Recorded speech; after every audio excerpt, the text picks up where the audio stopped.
We're watching films on the toilet, cause that's what dads have to do. When the movie's unsuitable for your kids, then pretend you need a number two. If you need a break from your family or spouse, there's a lavatorial picture house. Watch Terminator 2 while you're sitting on the loo. Enjoy the whole of Rambo 4 with your trousers on the floor. We're watching films on the toilet. How about you? There's a fox who comes into our garden, and it's so brazen now. It's come right up to our dining room window. And I went outside to shoo it, and then she's like, looked at me like, what are you going to do, old man? I'm not scared of you. We can see, mate. It's my garden. My kids were watching, so I couldn't swear or like do anything really violent. If it was just me, I would have got like a massive stick and thought, I'm going to kill you now, you But because they were watching, I couldn't be violent, but I also couldn't fail. So she's like, hey, you get out of here. I was picturing you doing some kind of body swap with a fox. What if you were too violent, and to teach you a lesson, the Lord God swapped you with the fox. So it was you looking in the window and the fox looking back out at you from the house. Am I like a tiny little Eamon, and it's a giant fox wearing my clothes? You're Eamon with like on four legs. The size of a fox, and the fox is like a Wind in the Willows type fox, but with your clothes on. Do you think that might happen? I mean, I wouldn't put it past that old god. I think the Lord has a plan for you, my friend. He's certainly been leading me a merry dance so far this year. If it ended up with me sort of doing trading places with a fox, I wouldn't be at all surprised. Bradley Thomas, stand inside the box. Remove your clothing. Leave your underwear on until I tell you to lower them. You want me to stand on the spot, or you want me to stand over here? Okay, I can tell by your eyes you want me to stand on the spot. I'll just go ahead and make myself comfortable over here. What do you bench, 300, 325? I actually had a couple of questions before we get started with the pat down. I was wondering about the bathroom situation. I know I'll be sharing a room with someone, really hoping we get along. But a buddy of mine, a guy named Paul, actually did some time in here. I don't know if you remember him. He said I'd be sharing the toilet facilities within the room. I know me and my roommate are going to be spending a lot of time together, but I wondered if there's any way for us not to spend that time together. Do you know what I mean? Perhaps a partition of some kind? Anyway, just thought I'd put that out there. I don't know if there's any kind of union or representation for the inmates. If they need a spokesperson, I'm happy to take on that role. We'll just see how that all goes. I also had a query about the food. I don't react well to eggs. It's not so much of an allergy, more of an intolerance. But I was wondering if it would be possible to substitute items on the menu, perhaps an additional helping of beans or potatoes in place of the eggs. Is this something I'd have to let the kitchen staff know beforehand, or is this something we can deal with at the time? No? I feel like we met before, like there's something about you I recognize, like we have a connection, do you know what I mean? Have you ever been to the Blue Gem Cafe on Ventura Boulevard? Oh, you should go, they do the most delicious breakfast burritos. I've heard their omelets are very good, but I can't eat them because of my intolerance to eggs. Maybe you're on the cover of Men's Health? Shall I take off my pants now? Okay. Hey, yep. I don't know what that means. Hello.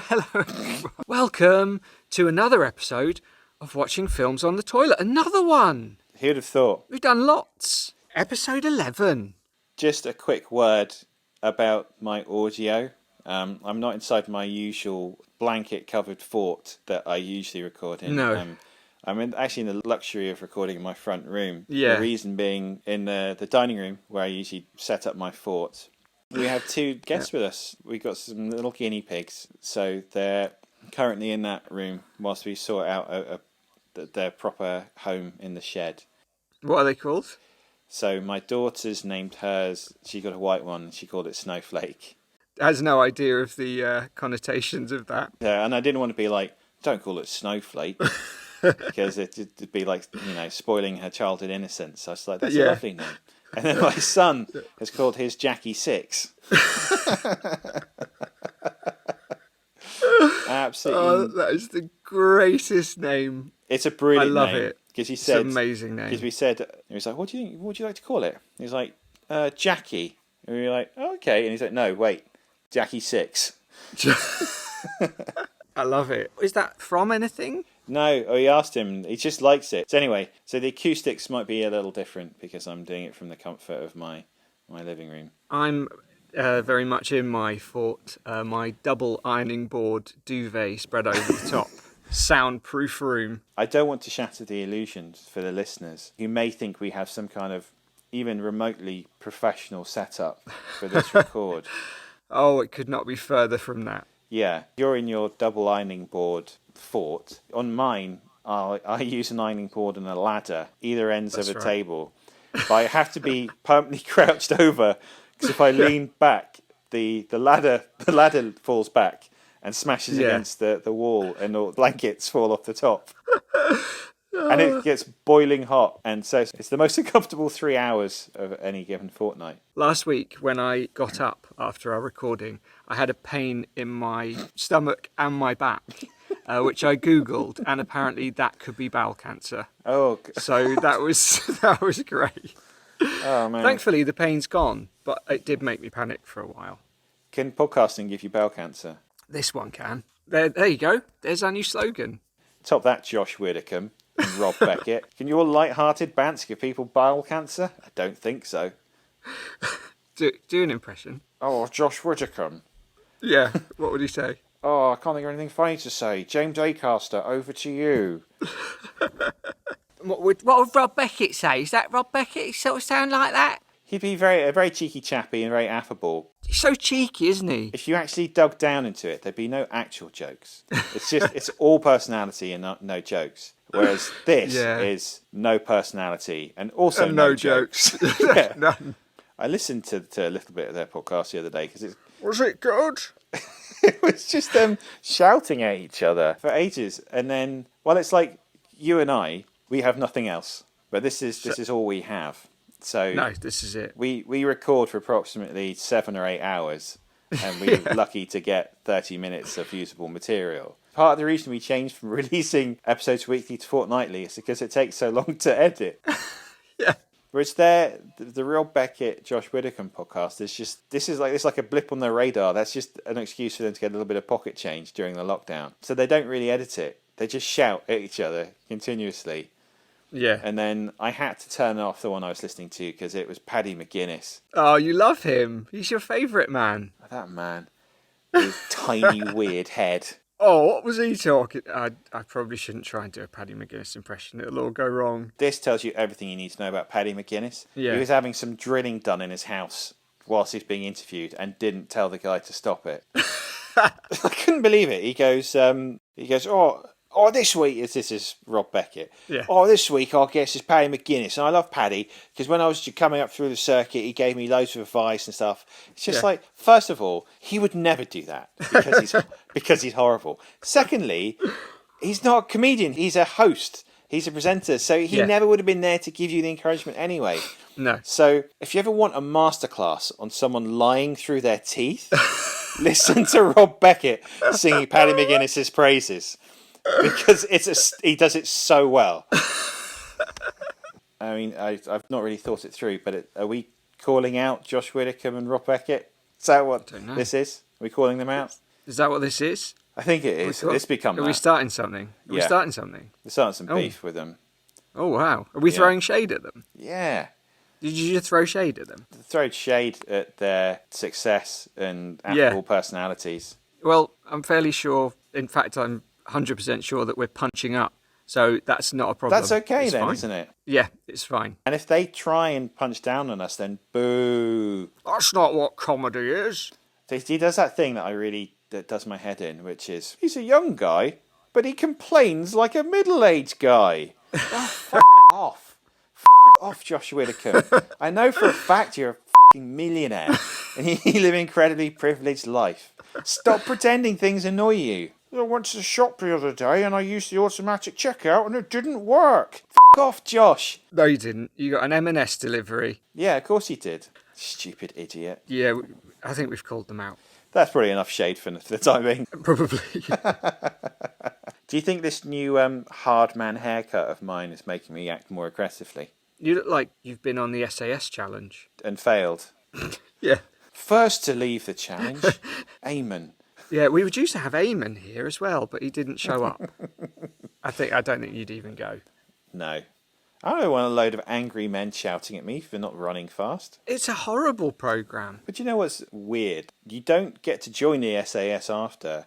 Neither No. do you get like a big cash prize or something. You just get Yeah. the sense of satisfaction that you did quite well. And probably trauma. You're definitely going to have flashbacks to that time you had to spend a day tied up with heavy metal music blaring sporadically in your ears and a black hood over your head. The idea of sitting in a shed listening to heavy metal music sporadically, I find very appealing. I just wouldn't have the black hood on my head. Sounds brilliant. Yeah. 24 hours to myself with some metal in a shed. Bring it on, mate. If that's what it takes to join the SAS, consider me tough. That's all you have to do, yeah. Just listen to Limp Bizkit for a day. Oh, I love the biscuits. Oh, you love Limp Bizkit, don't you? Yeah. I remember from the year 2000 to 2010, you wore a red cap, didn't you? Like Fred Durst. In honour of my hero, yeah, that's right. In honour of your hero, Fred Durst. Yeah, That's right. And I would, anytime I'd arrive anywhere, I'd make sure the chorus of "Rolling" was That's right. blaring out of my car or whatever. Yeah! Oh, yeah! Keep rolling, rolling, rolling. Oh, jeez. Yeah. Do you know he's directed a film He has. Yeah, he did make a film. with John Travolta That's in right. Was it called The Fan? I mean, John Travolta is consistently brilliant, and Fred Durst He is is. also consistently brilliant. So I don't see what could go wrong. They're a good combo. Yeah. So, So Ben, yeah, boy. I'm not going to tell you guys what this is. You know it by now, and if you don't, F you. Oh.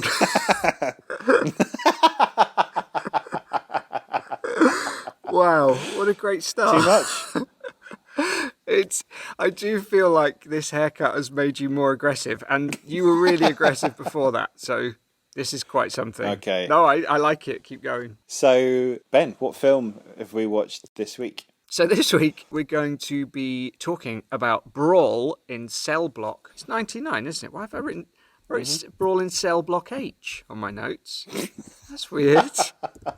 I just did You are that. thinking about the classic 80s Australian female prison drama. There's a Brawl in Cell Block H. Ben, have you accidentally watched all 12 series of Prisoner Cell Block H instead of the film we were supposed to look at? I only knew it was accidentally now when you just told me. I made so many notes.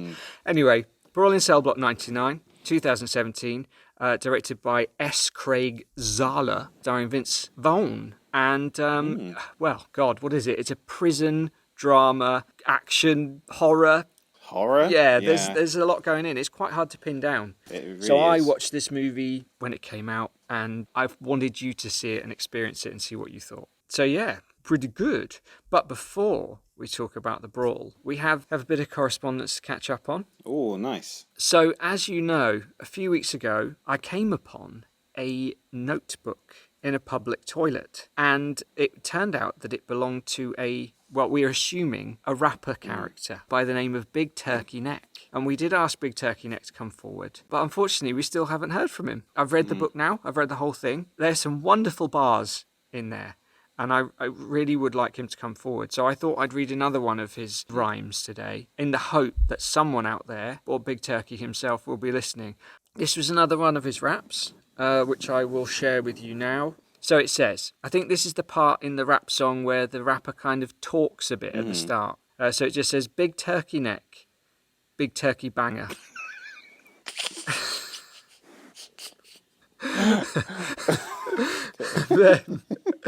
And then it goes into the song. Bang, wrapped up my shift at Richer Sounds. I got that Friday feeling. Bang, microwave meal and a nice hot bath. Sounds very appealing. Bang, got a few missed calls from Keith Davis. He wants...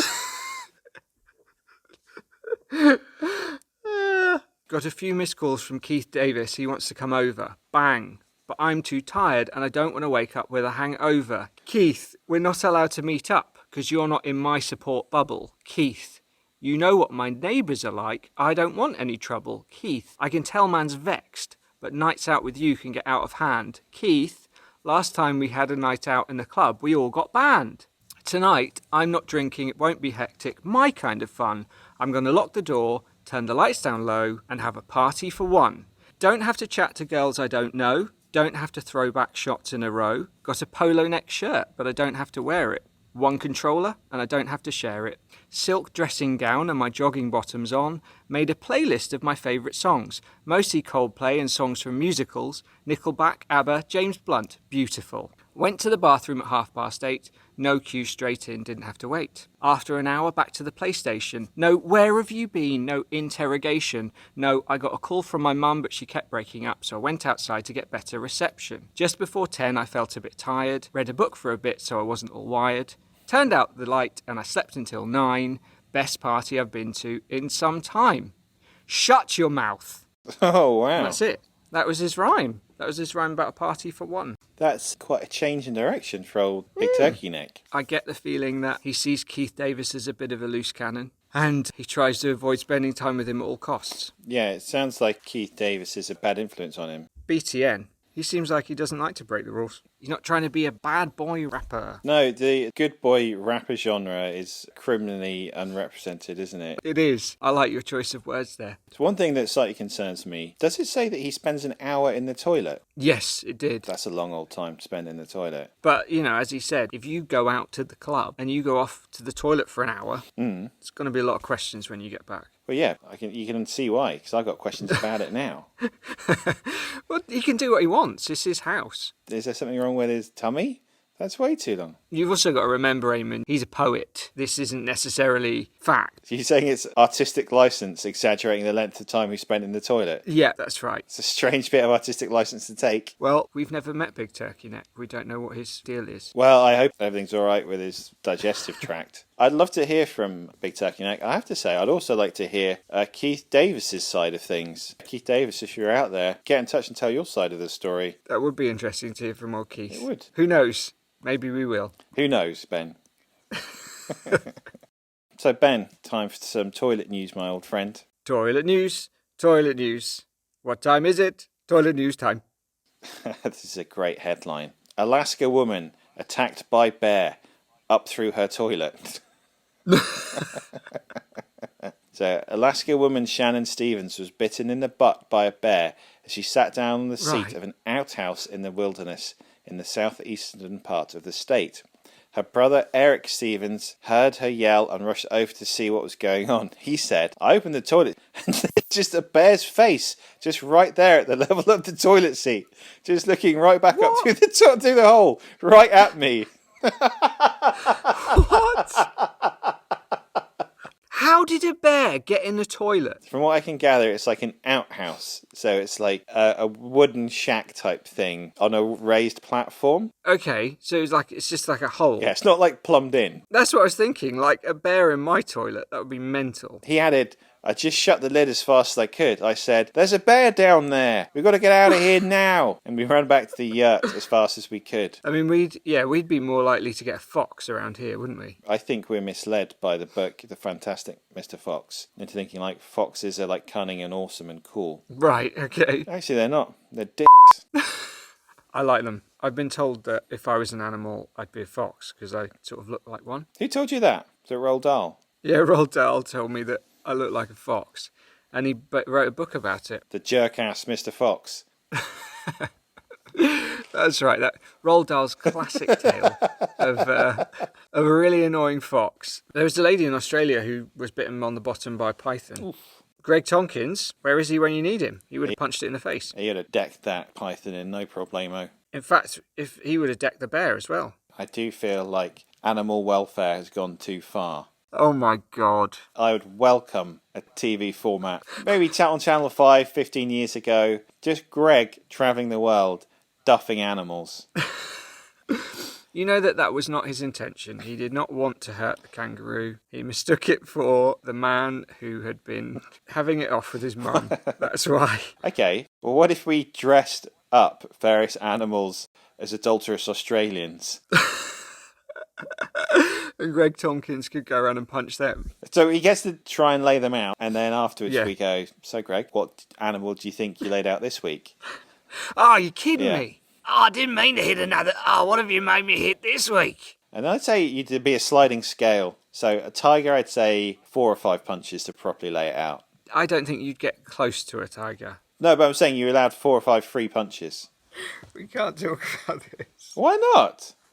can't punch animals in the face. They're dressed as Australian cheating men, Ben. It's cruel, Eamon. It's cruel. Well, yeah, obviously it wouldn't happen now, but 15 years ago, it would have gone down well on Channel 5. I always find it funny. People go on about being kind to animals, which, in all seriousness, I know you should be. Yes, you do know that. Good. I kind of feel like this disconnect when people are like, "Oh, I love animals; they're so sweet," and like the horrific things that animals do. Oh, yeah. Well, we've talked about chimpanzees before, haven't we? It's a roundabout way of getting back to the topic of culling chimpanzees in a worldwide bid to wipe them out completely. Thank God that's come up again. There's a subreddit called Nature is Metal, and it's just horrible. They just do horrible things to one another. It's gross. Well, animals doing horrible things to each other. Yeah.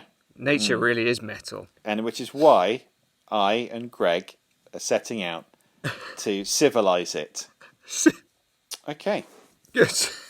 So, Well, next up in toilet news, this is about our old friend Pete Andre and Turkey Price. Turkey Price. Brilliant. Peter Andre and Turkey Price's X-rated antics during marriage. The mysterious girl singer remembered a conversation he had with Turkey in a loo, in which she laid out her feelings for him. Oh. Claiming Turkey had been drunk while they had the conversation, Peter remembered her saying, "No, you can't let me go. I've never felt this way about anyone. Never, never, never. Look, I'll prove it to you. I'll never leave your side. Every day, every night. Do you want a little..." You can't... Well, I just got excited because it's a toilet story and it's got Turkey Price and Pete Andre in it. I don't actually have any ill will towards either of them. That's not true. You hate Peter Andre. I hate Peter Andre because of prime British dads. So you do? So I have tremendous ill will towards Peter. I was hoping you'd say that Peter Andre went to the toilet and he got bitten on the bottom. And when he looked back, Turkey Price was raising her head out of the bowl. A turkey was coming out of the bowl. Turkey, yeah. I got bitten on the butt by a turkey. That could be the start of an Iceland advert, actually. Peter Andre sitting on the toilet, and then from between his legs, a little turkey head pops out and goes, "Oh, hey, turkey, what's on the menu at Iceland this week?" And then the turkey. Yeah. What would the turkey sound like, do you think? Something like that. Is it like a city-style relationship where only he can understand what the turkey It's says? exactly that. Yeah. I'm picturing Peter Andre and the turkey solving some crimes together. Now you're talking. Yeah. First hour of your Saturday night, you watch the Aussie guy punching animals in the face, followed by Peter Andre and his turkey companion solving crimes. We're going from Channel 5 to ITV. There we go. So that is the end of the toilet news. Cool. So, this week, Brawl in Cell Block 99. How many sittings, Eamon, did it take you to get through this film? It took me 8 sittings. How about you? It was 7, so one less than you. So what have you had to drink for me this week, Eamon? Well, Ben, I'm very excited to reveal the new sponsor for the podcast. They heard us talking about their delicious drink a few weeks back. The good folks at Fernet Branca have been in touch. They loved our description of their beautiful drink and they want to sponsor the Big Wee Summary. They have actually sent me a few words to say about the drink, so it's very classily done. So if you'll give me a bit of time, I'll just read them now. So Ben, there's nothing more I enjoy on a beautiful spring evening like this one than a delicious glass of Fernet Branca. So if you don't mind, I'm going to pour myself a delicious glass. Fernet Branca. Its intoxicating blend of quinine, turmeric, bitter celery, and myrrh resin soothes the palate with an unmistakable mellowness. It says here to take a drink, so bottoms up.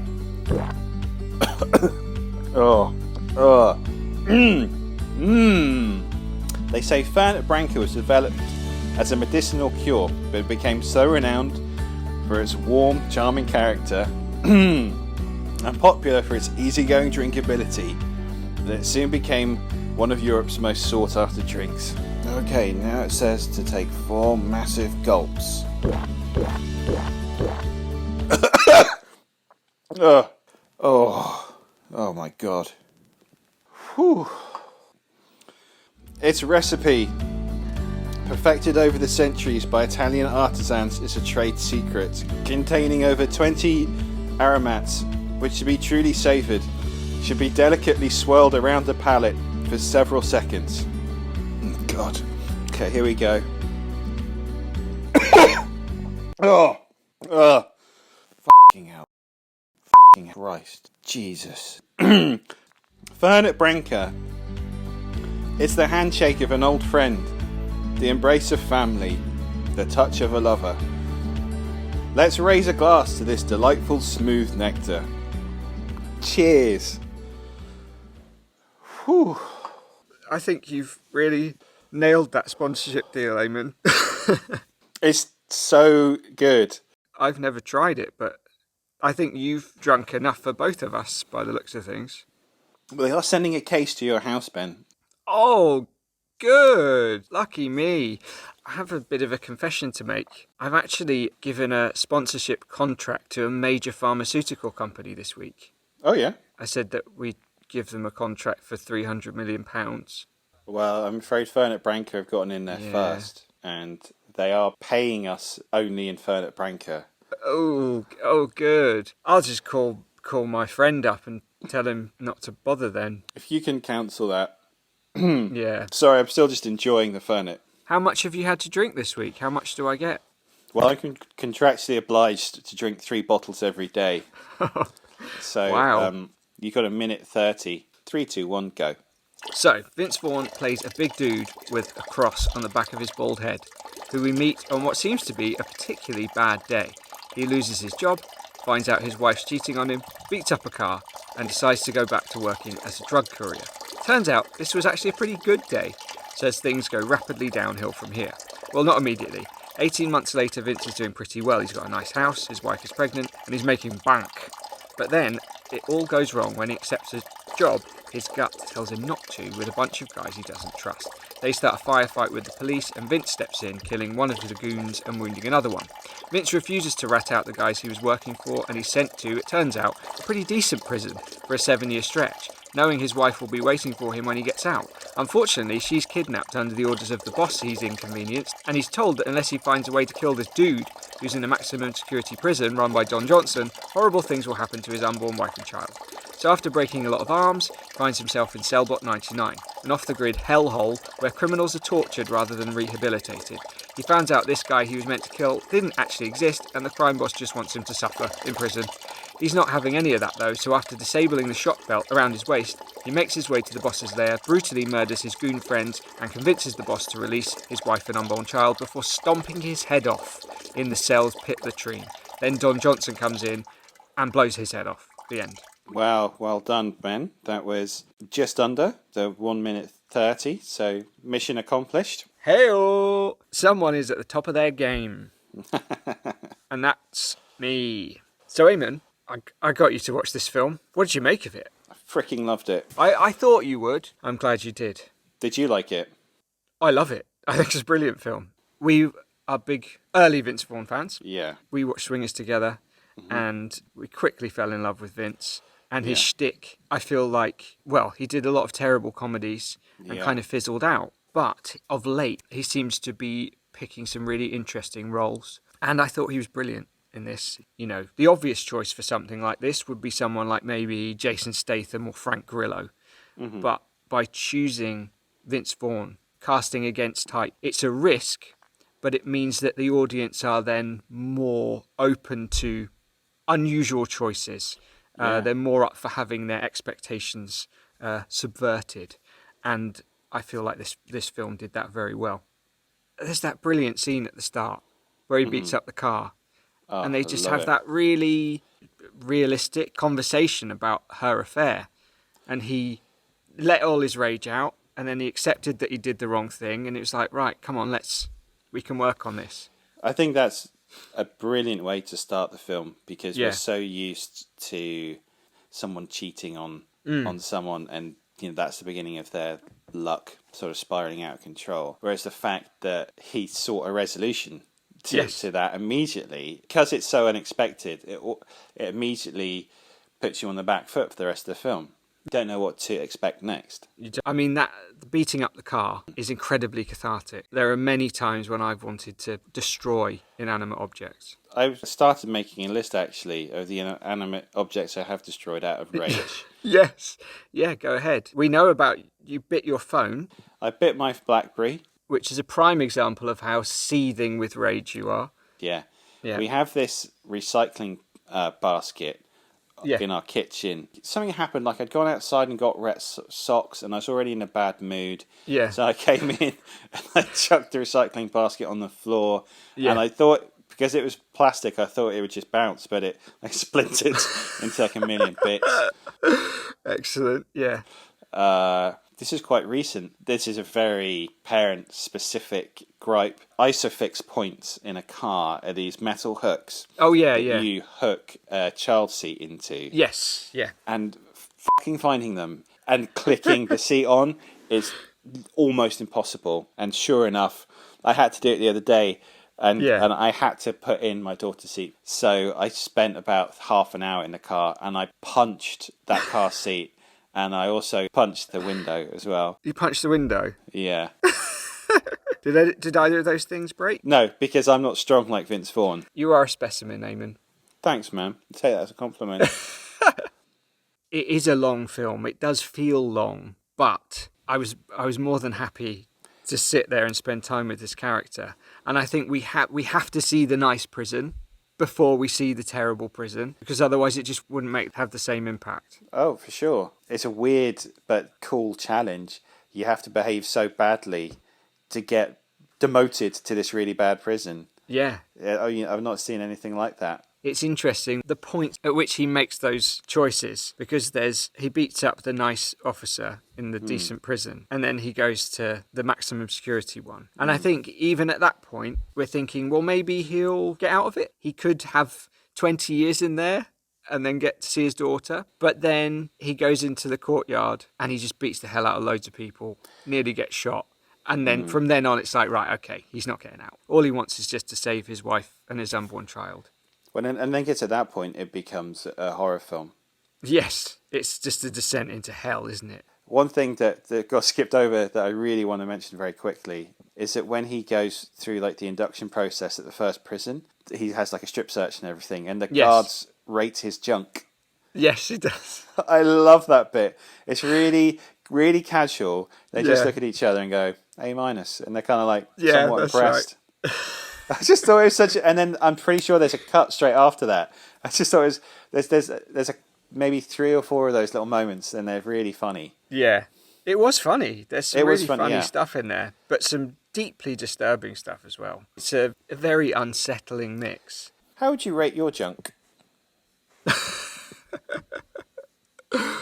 Oh God, I'm not going to do that. I can do it for you. Yeah, go on. B+.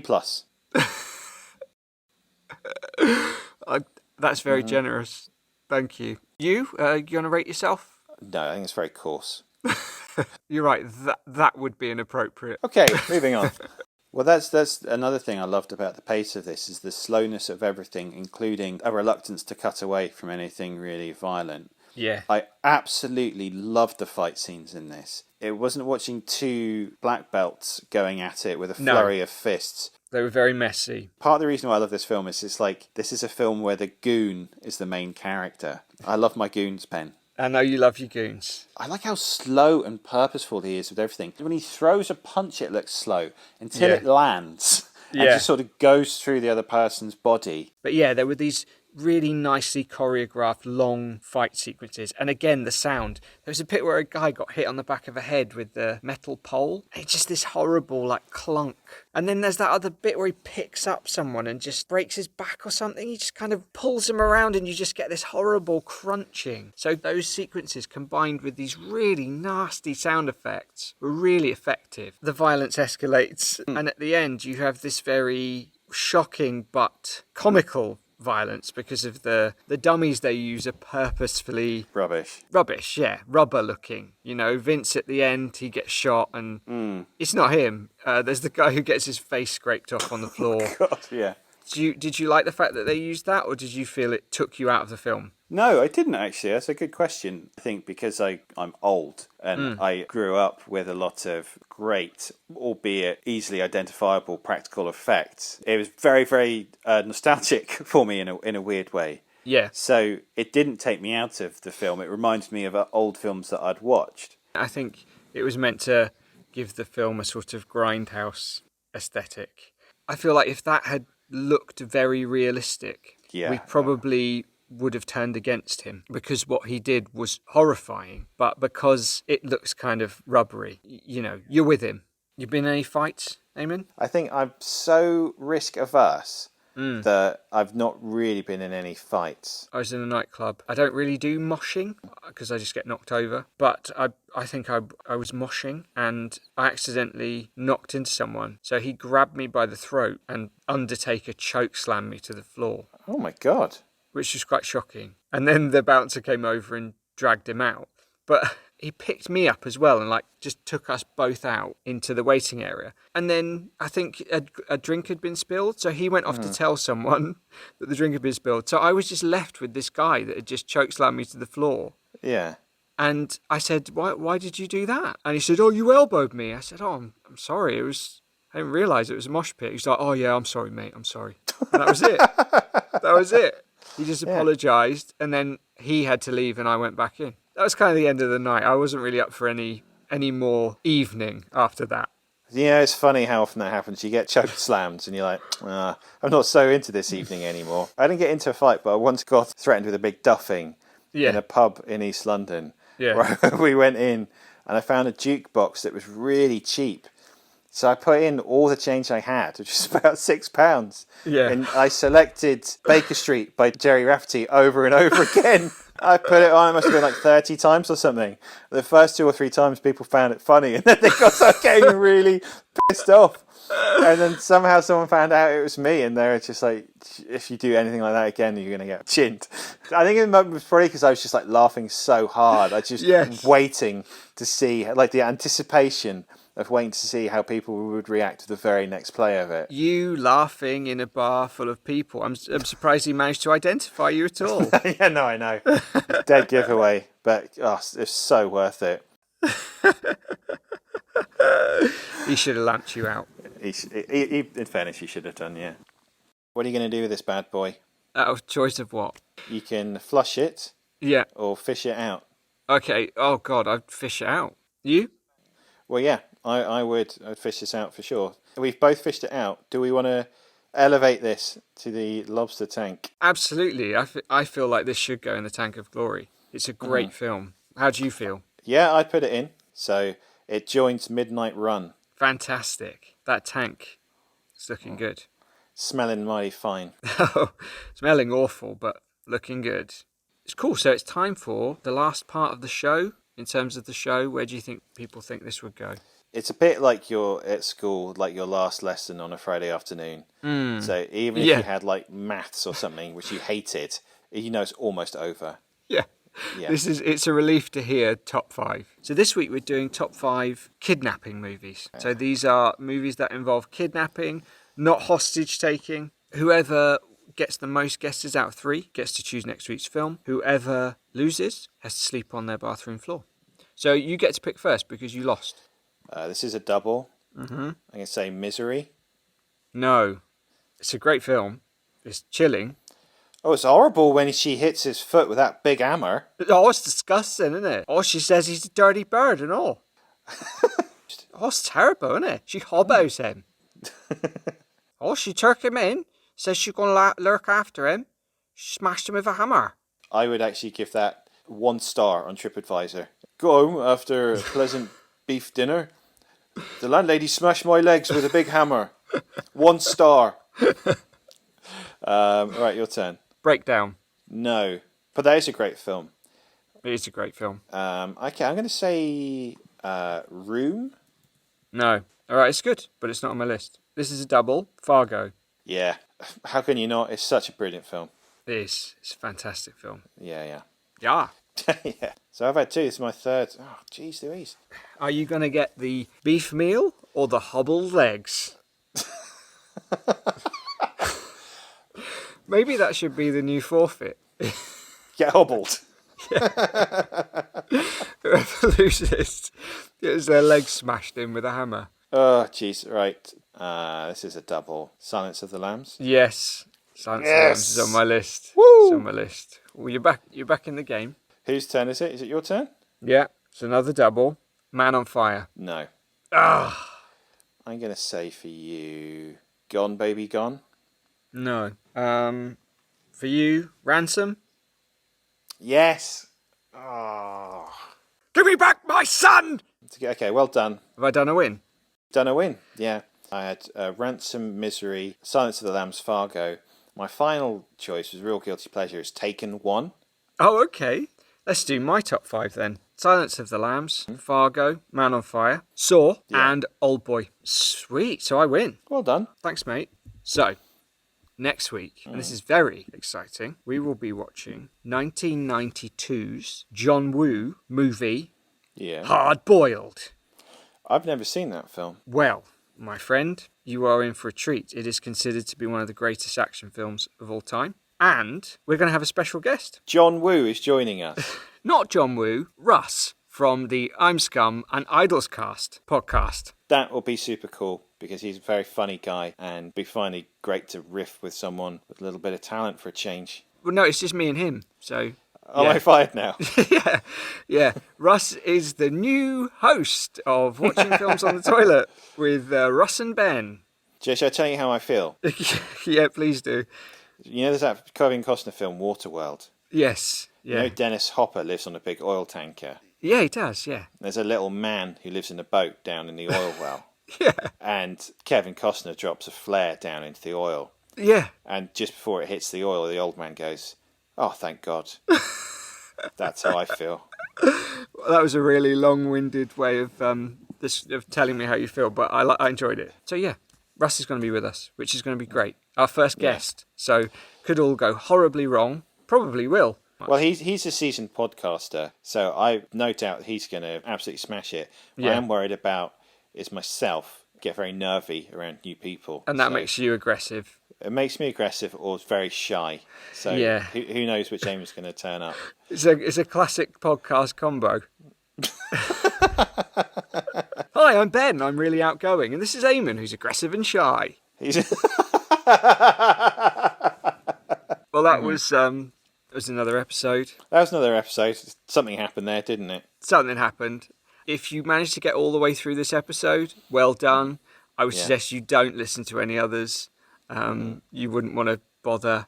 Don't go and see what we're up to on Instagram at Films on Toilet. Definitely don't follow us on Facebook, Watching Films on there. And don't write any reviews. If you want to write a really scathing, horrible review, you could do that. Probably shouldn't subscribe because then you'd have to hear more of us. So just don't bother. Classic bit of reverse psychology there, Ben. I love it. No, I meant it. Oh, did you? Oh, okay. Seriously, just stay well away. Stay away. Yeah, I'm the angry shy one. Yeah. That's the greatest trick you ever pulled, Ben. Everyone who ever meets you is just like, "Oh, your mate Ben, he's such a great guy. He's so nice and friendly." And it's just like, no, you don't know him. He's angry about everything. I am. I'm like the Hulk. All right. Yeah, bye. Oh my God. Shut up. Yeah, okay. Well, I'm going to have to be the nice one for a change now. And we'll see you next time. And I'm going to say keep flushing.